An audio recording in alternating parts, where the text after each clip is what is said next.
Tomorrow is one of the most mysterious days in the Jewish calendar. The Talmud tells it's the 15th of the Hebrew month of Av. The Talmud tells us that there were no greater holidays than Yom Kippur and the 15th of the month of Av.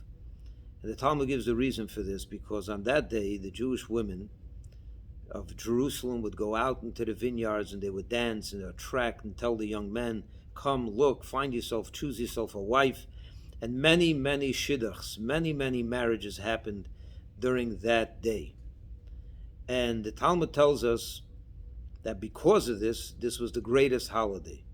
And the comparison with Yom Kippur, although not so obvious, but the rabbis explain, is because both these days represent the rebirth. What's Yom Kippur? A day of atonement. After the sin of the golden calf, God finally forgives the Jewish people, gives them a second chance, He gives them the second tablets, and we come back from the abyss and we start over again.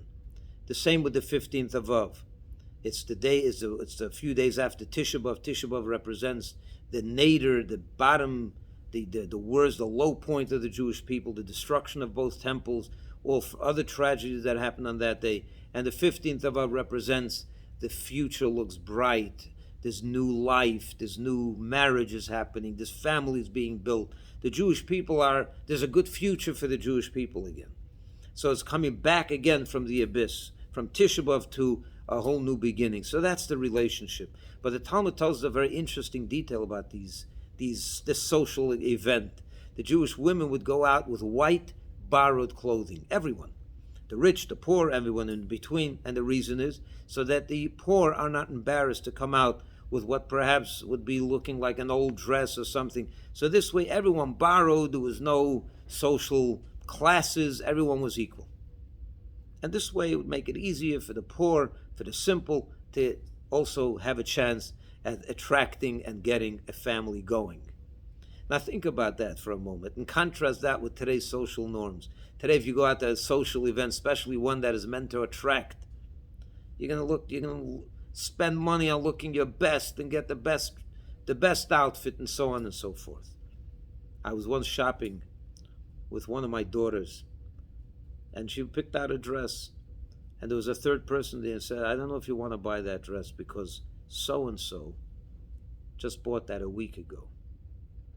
And I looked and I said, I didn't even know what they were talking about. I couldn't understand the problem. And they laughed, they were smiling. But that's today's social norm. If someone else is wearing that, then you can't wear it. You got to be unique, you got to be the only one, and so on.